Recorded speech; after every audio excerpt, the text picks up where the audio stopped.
Columbia, Pennsylvania, where the NAWCC's National Watch and Clock Museum is located, is in an area of the United States which is steeped in horological history. There is perhaps no more important part of this local history than the story of the Hamilton Watch Company, which was founded in the beautiful town of Lancaster, just 10 miles as the crow flies from our museum. Our museum has a whole room dedicated to the story of Hamilton. It is a story which begins even before the founding of the company in 1892 and which continues even to today. Among our collection of historic and modern Hamilton artifacts, which includes factory documents and advertising, mechanical and architectural drawings, some machinery, and of course many, many watches, there can be no more important items than Hamilton watches serial numbers 1 and 2. There is no better telling of the story of these first two Hamilton watches than a tale published in 1941 in Volume 5, Number 1 of Hamilton's newsletter, The Hamilton Traveler. The story, on page 7, called Reminiscences of an Old Timer, is written in the voice of Hamilton serial number 2, who has, as it turns out, quite a personality. In his reminiscences, number 2 tells the story of his life from his birth on November 25, 1893, to the time of his telling of the story in 1942. Of course, the story includes a lot of great Hamilton history, some talk of future plans, and even a conversation with his brother, serial number 1, who has lived a much more sheltered life. I will now read the story as printed in the Hamilton Traveler. I hope you enjoy it. These are the reminiscences of an old timer. This is my story. I am Hamilton's serial number 2. I was born of proud American ancestry in the year 1892 A.D. My brother, number 1, and I were first of a long line of timepieces which since that date have flowed with steadily increasing regularity from our factory home in Lancaster, Pennsylvania. Our proud parents must be forgiven for their enthusiasm over our arrival. No children were ever more admired or more carefully handled. Everyone foresaw a great future for us, and even from our first winding, we seemed to understand the heavy responsibility which was to be our lot in life. Our early training was narrow in scope, but intense in nature. We were taught that the most important thing in the world was accuracy, and the greatest crime we could commit would be to mislead those we were destined to serve. Never did we forget our lesson. Number 1, for some reason, seemed to have a special place in the hearts of those who had created him, and he was carefully tucked away in a great iron vault, while I went out into the world to meet my destiny. It was a friendly jeweler in Avon, New York, who first received me and replaced my simple outer garments with a fine case of yellow gold. In this new garb, I attracted the eye of one John Clark, who at that time was an engine pumper on the Erie Railroad. We took to each other immediately, and after some slight period of adjustment to my new master's habits, I settled down to a steady rate. Mr. Clark was kind to me. He treated me as a delicate and valuable piece of machinery should be treated. He wound me regularly. He always kept me in the same pocket, firmly attached to his lapel with a strong piece of rawhide. For many years, we were inseparable companions. As Mr. Clark progressed from one railroad job to another, I was constantly meeting new faces and glowed with pride whenever I found another Hamilton, as I did with ever-increasing frequency. Most of them were smaller than I. Some of my new sisters were only a quarter of my diameter, but they were certainly well made and looked fine.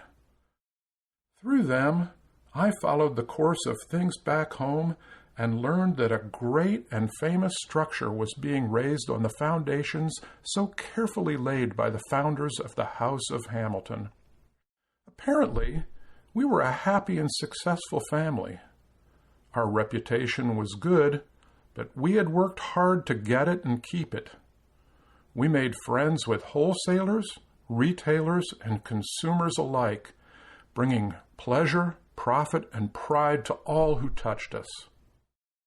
By 1907, Mr. Clark was an engineer, still with the Erie Railroad, and for a quarter of a century, it was my proud duty to time the trains he ran. This was thrilling work, but more exacting than I had before experienced. Twice a month, I was taken to a jeweler for periodic inspection. And how proud I was when after each inspection, my record was kept clear by another okay. However, by 1934, I must admit I was getting a little homesick. Oh, nothing serious. My action was normal, and rate continued good. I guess I just had a longing to see Lancaster again. I didn't know at the time, but apparently the folks back home had been looking all over for me. They wanted to look me over and see what time had done to me. It was finally through the good offices of Mr. A.C. Clother, my inspector in Avon, New York, that we got together, and after some considerable exchange of correspondence, Mr. Clark decided to give me up. I was over 40 then, and it was mighty nice to know that I was still wanted, although I felt a little doubtful about leaving my lifelong companion. However, when I saw that Brother Hamilton, number 2,590,919, was taking my place, I knew everything would be all right. He was a 16 size, a little smaller than I, but when I saw that number 992 on his bridge, I knew that he would carry on in true Hamilton tradition. So back home I came.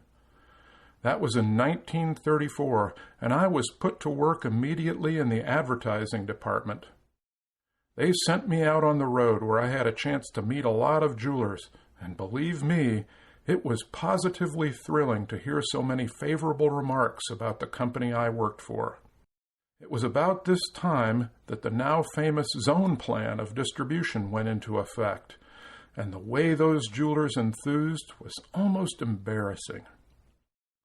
Between trips, I hung around the factory and had a swell chance to learn the inside story of Hamilton's amazing growth. I couldn't help making some comparisons.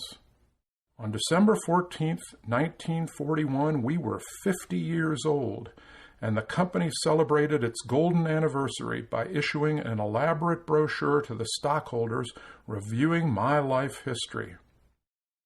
I realized then, as never before, how tremendous were the strides Hamilton had taken. The original Hamilton employee family of less than 200 had grown to 2,600, and the volume of business done in 1941 reached a staggering total of nearly $10 million, a figure beyond the fondest dreams of the founders. Old-timers like myself would have some difficulty recognizing the original factory amid the maze of new wings which have sprouted up in all directions. Even as I write, a new defense wing is in operation, and the finishing touches are being put on the new office building, which adds nearly 30% floor space. Best of all, I like the way Hamilton continues to enjoy the respect and confidence of everyone. It did my old heart good to visit the new hairspring and jewel manufacturing departments and see these vital parts being turned out in Hamilton's own factory. Formerly, These were purchased abroad, but the new homegrown product has proven its superiority in every way. I met my older brother yesterday. He hasn't led the active life I've led. Laying idle in a steel vault all these years, he's had time to do a lot of thinking. He was all wound up when we got together, and we had a swell time swinging our balance wheels down memory lane together. I'll never forget his last words as I was taken away to start my latest job as a permanent display in Hamilton's new model watch shop window. "Youngster," he said, "when you're as old as I am, you'll know that it takes more than a smiling face and a pair of willing hands to get along in this world. It's what's inside that counts, and we Hamiltons have what it takes."